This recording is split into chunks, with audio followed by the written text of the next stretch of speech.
नमस्कार, मैं हूं पराग गुप्ता। आप सभी का मध्य प्रदेश की बड़ी बहस में स्वागत है। मध्य प्रदेश में बीजेपी का 27 जून को चुनावी शंखनाद तब हुआ जब भोपाल में पीएम मोदी ने देश को 5 वंदे भारत एक्सप्रेस ट्रेन की सौगात दे दी, जिसमें से 2 ट्रेनें मध्य प्रदेश में दौड़ते ही सियासी बयार बही। पीएम मोदी ने भोपाल से देश में बीजेपी के 10 लाख बूथ प्रभारियों को संबोधित किया था। पॉलिटिकल पंडितों की माने तो प्रधानमंत्री ने अपने संवाद में पटना में हुई विपक्षी दलों की बैठक के बहाने चुनावी एजेंडा सेट कर दिया। प्रधानमंत्री मोदी ने 2024 के लोकसभा चुनाव का एजेंडा सेट किया है। इसके साथ ही मध्य प्रदेश समेत 5 राज्यों में 5 महीने बाद होने वाले विधानसभा चुनाव में बीजेपी का गारंटी वाला एजेंडा भी सेट कर दिया है, क्योंकि पीएम मोदी ने कहा था कि भ्रष्टाचार की गारंटी है, लाखों करोड़ रुपए घोटाले की गारंटी है, 20 लाख करोड़ के घोटाले की गारंटी है। उधर 24 घंटे से ज्यादा का वक्त हो गया, लेकिन गारंटी के मुद्दे पर सियासी गदर जारी है। सत्ताधारी बीजेपी और मुख्य विपक्षी पार्टी कांग्रेस अब अपने सियासी गारंटी गिनाने में लगे हुए हैं। इससे पहले इसी मुद्दे पर बयान सुन लेते हैं, फिर आगे चर्चा होगी।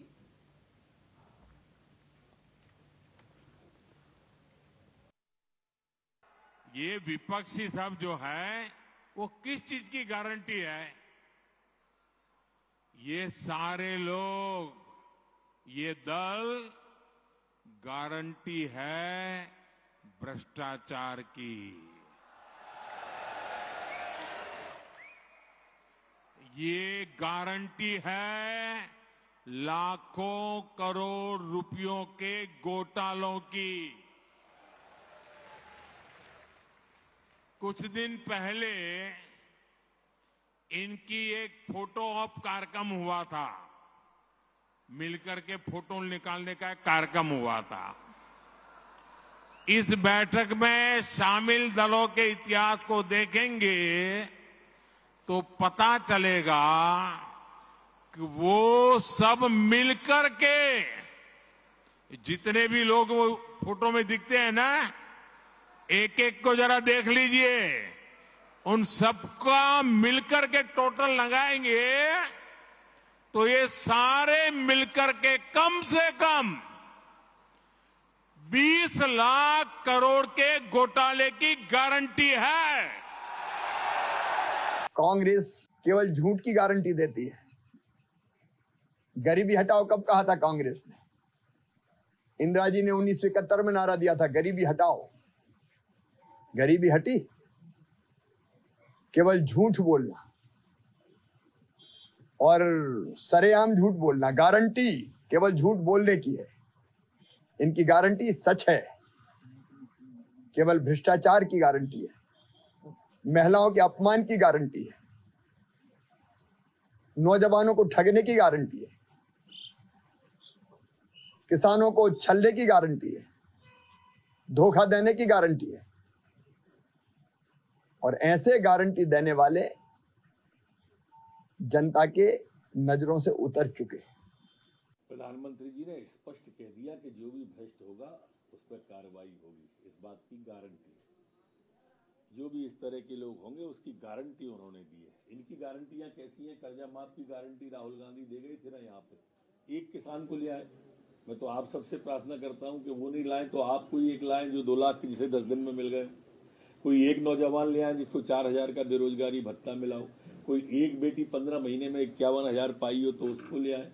कोई एक नौकरी सरकारी लगी हो उसको ले आए। ला नहीं सकते आप लोग। देखिए, प्रधानमंत्री तो जुमलों की बात करें तो ज्यादा अच्छा लगेगा। गारंटी शब्द उनके मुंह से अच्छी नहीं लगती, क्योंकि उन्होंने इस देश को जितना गुमराह किया, जितना झूठ बोला, फरेब किया देश के युवाओं के साथ। चाहे रोजगार की बात करें, 1 करोड़ रोजगार की बात कर रही थी, आज बेरोजगारी के चलते देश का युवा फांसी के फंदे को चूम रहा है। उन्होंने वादा किया था या गारंटी ली थी 15 लाख रुपए महीना हर एक व्यक्ति के अकाउंट में आने की। उन्होंने गारंटी ली थी किसानों की आय को दुगनी करने की।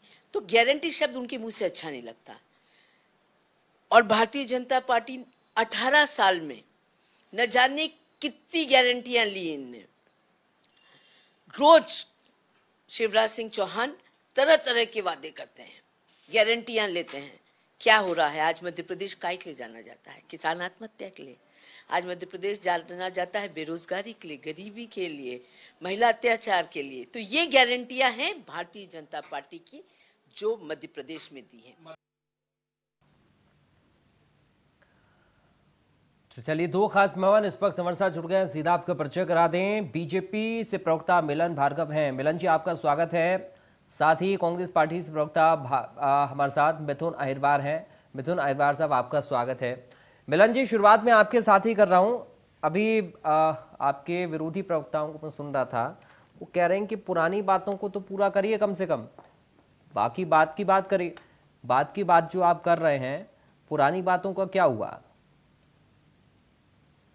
देखिए, पहले तो कौन सी पुरानी बातों की बात कर रहे हैं, इसके संदर्भ में बात करनी चाहिए। दूसरी देश पुराने ख्यालों में छुपी और डूबी ही कांग्रेस जब सत्ता को लेकर किस प्रकार से देश के साथ खिलवाड़ करती थी और देश के धरोहरों को बेचने का और देश के, आज जब देश में आतंकी और जिहादियों को भी ठोका जाता है तो कांग्रेस पार्टी सवाल करती है। आज देश में मोदी जी की सरकार है तो उसको अपमानित करने का ठेका राहुल गांधी ने लेकर रखा है। मध्य प्रदेश में माननीय मुख्यमंत्री शिवराज सिंह चौहान जी की सरकार है तो इसका ठेका बिगाड़ने का और अपमानित करने का काम कमलनाथ जी और कमलनाथ जी की टीम कर रही है। ये डर्टी पॉलिटिक्स है। प्रदेश और देश आज प्रगति कर रहा है तो इनको कहीं ना कहीं अच्छा नहीं लग रहा है, इनके पेट में दर्द है, क्योंकि सत्ता की चाबी लंबे समय इनके पास रही।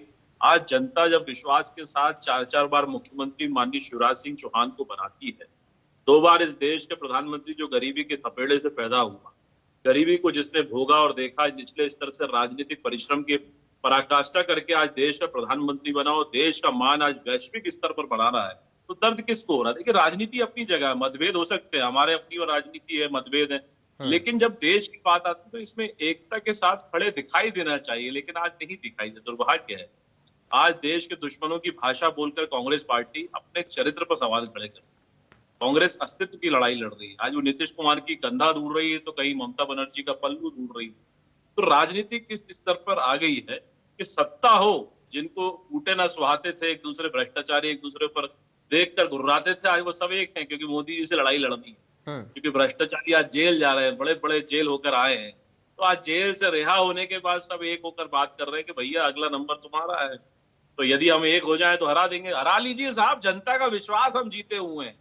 जनता के दिलों में राज करने वाले नरेंद्र मोदी जी और मध्य प्रदेश के दिल में राज करने वाले माननीय मुख्यमंत्री शिवराज सिंह चौहान जी पुनः सत्ता में वापसी करेंगे इस विश्वास के साथ, क्योंकि जनता की जरूरतों को ध्यान रखकर प्रत्येक योजनाओं को बनाया, क्रियान्वित किया, नीचे तक पहुंचाया। और जो देख रहे हैं वो लोग, जनता भी देख रही है कि किस प्रकार से जिहादी, आतंकवादी और धर्मांतरण को करके मंसूबे वालों के साथ किस प्रकार से कमलनाथ जी खड़े दिखाई दे रहे हैं, किस प्रकार से पूरी कांग्रेस पार्टी दिखाई दे रही है, ये भी दिखाई दे रहा है। जनता को राहत दी है, करोड़ों करोड़ लोग आज उससे लाभान्वित हो रहे हैं, तो वो विश्वास के साथ हम आगे बढ़ रहे हैं और इसी विश्वास से हम जनता की सेवा करते रहेंगे। ये विश्वास हमारा है। आरोपी की चिंता हम करते नहीं, क्योंकि आरोपों में यदि तार्किक बात नहीं है, सिद्धता नहीं, तो कोई चिंता करने की आवश्यकता नहीं। मिथुन जी, अब आप लोग आरोप ये लगा रहे हैं कि पुराने वादे पूरे नहीं किए और नई बातों को बीजेपी के नेता हमेशा करते हैं, मगर बीजेपी भी आपको पुरानी बातें याद दिला रही है। वो कह रहे हैं कि गरीबी हटाओ का नारा इंदिरा गांधी ने दिया था और वही नारा आज भी राहुल गांधी, प्रियंका गांधी देते हैं, आप लोगों के नेता देते हैं। यानी आप लोगों ने जितने साल इस देश पर राज किया, गरीबी हटाने में सफल नहीं हो पाए और सवाल उठा रहे हैं बीजेपी के वादों को लेकर। मिथुन जी, सर आपकी आवाज नहीं आ रही है, आप शायद म्यूट हैं, आप अनम्यूट करिए।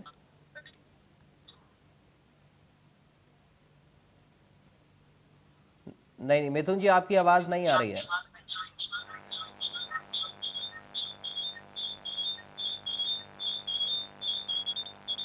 मिथुन जी अनम्यूट करिए, आप शायद म्यूट हैं।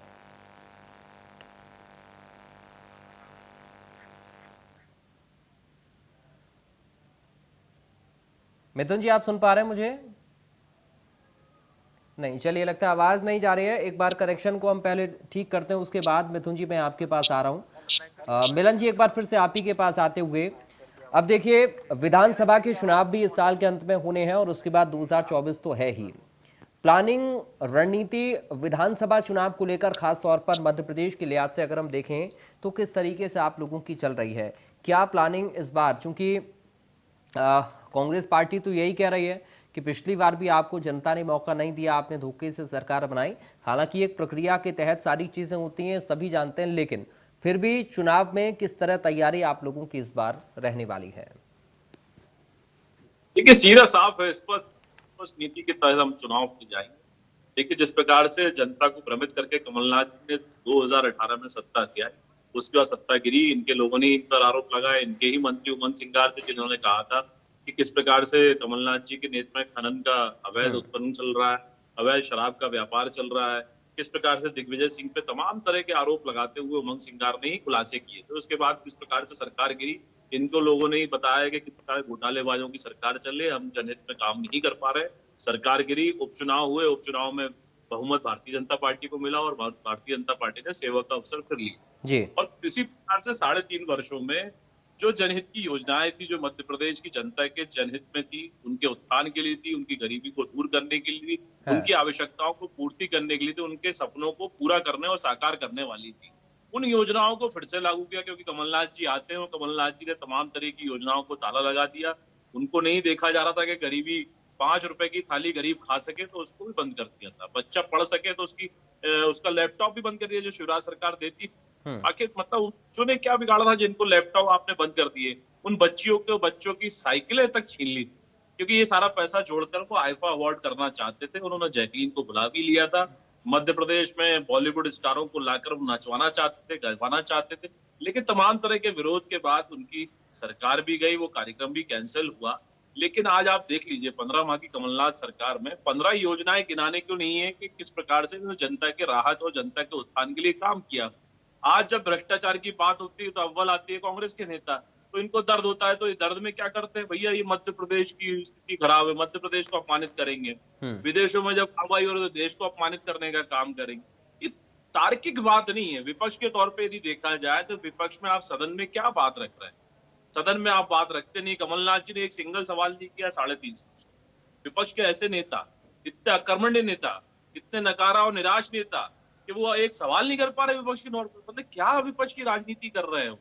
वो सिर्फ एसी में कमरे में बैठकर किस प्रकार से हेलीकॉप्टर घूम, किस प्रकार से सत्ता का अपहरण कर सके, इसकी योजना बना रहे हैं। लूट खसोट करने की फिर से योजना, बंटवारे की योजना बना रहे हैं। लेकिन जनता बहुत जानती है, बहुत जागरूक है। जनता के सुखों को पूरा नहीं होने देगी। इसी विश्वास के साथ हम चुनाव लड़ेंगे। रही बात रणनीति की, तो रणनीति तो स्पष्ट है। जनता के विश्वास से अपने कामों के दर पर हम जनता के बीच कर जाएंगे, चुनाव जीतेंगे, लड़ेंगे। मिथुन जी हमारे साथ शायद जुड़ गए हैं। मिथुन जी, आपको आवाज आ रही है?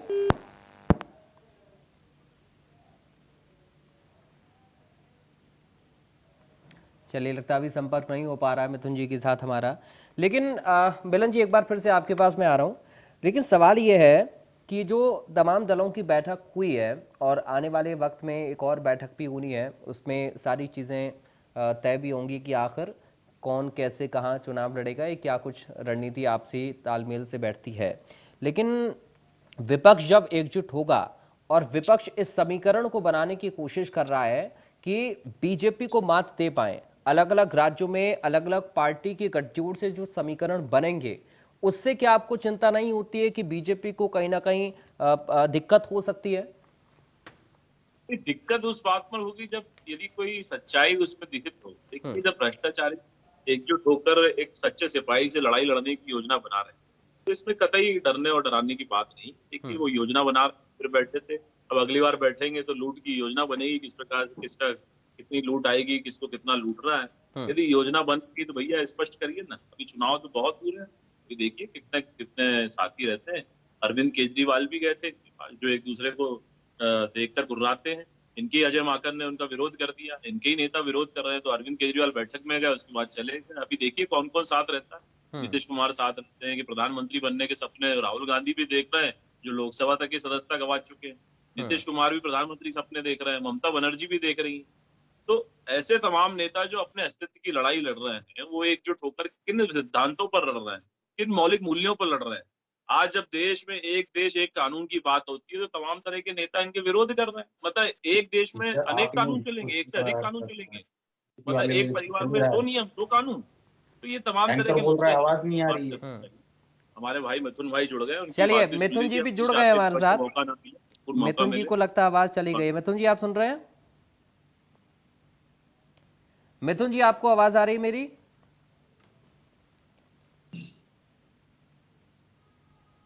मिथुन जी, आप सुन पा रहे हैं क्या मुझे? मेरी आवाज आ रही है मिथुन जी आपको? जी अभी आपकी आवाज आ रही है, आपको आवाज मिल रही है? जी, आपकी आवाज मुझे आ रही है। अब मैं चाहूंगा सर आप अपना पक्ष रखें। देखिए, इस देश के इतिहास में नरेंद्र मोदी जी से ज्यादा लाचार प्रधानमंत्री कभी इतिहास में नहीं। वो प्रधानमंत्री जो ये कहते हैं कि साहब 20 लाख करोड़ रुपए का घोटाला हुआ, उनसे पूछिए 20 लोगों पर भी क्या एफआईआर कर पाए? चलो 2 पर की होगी, 1 पर की होगी। 20 लाख करोड़ रुपए के कथित घोटाले को लेकर के यदि एक नेता पर एफआईआर भारतीय जनता पार्टी की सरकार की ओर से की गई हो तो बताएं। दूसरी बात यह कि संभवतः उन्हें जानकारी ही नहीं थी कि वो किस प्रदेश में आए। उन्होंने ये कहा कि साहब वो भारतीय जनता पार्टी शासित जितने भी राज्य हैं उन सभी राज्यों में पेट्रोल 100 रुपए के नीचे है। मिलन जी से पूछ लीजिए, भारतीय जनता पार्टी के राज्य में मध्य प्रदेश में क्या पेट्रोल 100 रुपए से नीचे है या 111 रुपए आपकी सरकार 108 रुपए 9 रुपए 10 रुपए 11 रुपए में बेच रही है।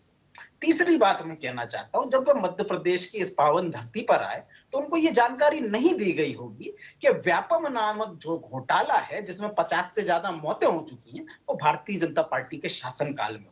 उनको ये जानकारी नहीं दी गई होगी कि 850 करोड़ का जो महाकाल लोक है एक हवा के झोंके से धराशायी हो गया, ये भ्रष्टाचार का प्रमाण है। उनको जानकारी नहीं दी गई होगी कि जो मध्य प्रदेश में नर्मदा मैया है उनके आसपास जो पौधे लगाए गए उसमें अरबों रुपए का घोटाला हुआ है। उनको ये जानकारी नहीं दी गई होगी कि संगस्त के नाम पर कितना घोटाला हुआ है। हमने तो 5 गारंटियां दी हैं कि मध्य प्रदेश में जब हमारी सरकार आएगी तो 100 रुपए तक हम लोग 100 यूनिट तक बिजली हम लोग मुफ्त देंगे, 200 यूनिट तक आधी कीमत पर देंगे। 27 लाख किसानों का कर्जा हमने माफ किया है। भारतीय जनता पार्टी की सरकार ने विधानसभा में माना है आने वाले समय में जितने भी किसान बचे उनका कर्ज माफी करेंगे। भारतीय जनता पार्टी के लोगों को मैं जानकारी देना चाहूंगा, मोदी जी को जानकारी देना चाहूंगा, वो जो old pension scheme new pension scheme लागू की गई थी अटल बिहारी वाजपेयी के जमाने में, कहा था 20 साल बाद बहुत फायदा हो गया, आज लोग रो रहे हैं उसके नाम से। ओल्ड पेंशन स्कीम हम लोग लागू करने जा रहे हैं। 500 रुपए में हम लोग सिलेंडर देंगे, 1500 रुपए महिलाओं को देंगे ताकि वो एक सिलेंडर खरीद ले तो भी उसके खाते में 1000 रुपए बचे। इनकी सरकार में एक सिलेंडर नहीं आ पा रहा है जो वो राशि दे रहे हैं आखिरी के 3 महीनों में। वो भारतीय जनता पार्टी का मध्य प्रदेश, जिसके शासनकाल में मध्य प्रदेश आदिवासी अत्याचार में नंबर 1, मध्य प्रदेश कुपोषण में नंबर 1, मध्य प्रदेश अबोध बालिकाओं से बलात्कार में नंबर 1, मध्य प्रदेश जो है जो महिलाओं से अत्याचार उसमें नंबर 1, बुजुर्गों से अत्याचार में नंबर 1, भ्रष्टाचार में नंबर 1, बेरोजगारी में नंबर 1, हर मामले में नंबर 1 बना दिया। मोदी जी में यदि थोड़ी सी शर्म बची हो तो कार्रवाई करके दिखाए, नहीं तो ऐसे मुख्यमंत्री जो कि अभी मिलन जी कह रहे थे 4 बार, नहीं सर 4 बार उनको जनता ने नहीं चुना। एक बार उमा भारती जी को हटा के आपने बनाया था, एक बार सिंधिया जी के डिफेक्ट होने के बाद चुना था। 2 बार के मुख्यमंत्री रहे, 2 बार जनता ने चुना, 4 बार के वो मुख्यमंत्री रहे। 2013 में आखिरी बार विधानसभा का चुनाव जीते थे, जिन पर से जनता का भरोसा हट चुका है, जिनको कि मुख्यमंत्री बनने के लिए भारतीय जनता पार्टी को 35-35 करोड़ रुपए देने होते हैं। मोदी जी से गारंटी लीजिए कि अगर भारतीय जनता पार्टी की मध्य प्रदेश सरकार के उन लोगों पर जिन पर आपने आरोप लगाए थे कि कांग्रेस पार्टी में रहते हुए ये लोग ट्रांसफर पोस्टिंग के लिए पैसा लेते थे, एक व्यक्ति, आपकी सरकार में 6 मंत्री हैं, एक व्यक्ति पर आपने कार्रवाई की हो तो बताएं। मध्य प्रदेश में लगातार जो प्यून है, लगातार जो क्लर्क है, उनके खाते से उनके घरों से 7 करोड़ 8 करोड़ 25 करोड़, आरटीओ में अभी इनकी आरटीओ का एक स्टिंग ऑपरेशन हुआ, उसमें सामने आया 150 करोड़ रुपए प्रति माह की वसूली होती है। मोदी जी ने जरा कार्रवाई कर दी हो तो बता दें। ये उनके अंदर कोई विल पावर नहीं है कि कार्रवाई कर सके। एक एफआईआर 20 लाख करोड़ रुपए के मामले में हुई है तो बता दें। चल मिलन जी जवाब देना चाह रहे हैं। मिलन जी, ये तो मिथुन जी ने बड़ी लंबी लिस्ट गिना दी है, अब करिए खंडन। देखिए लिस्ट तो बहुत लंबी है,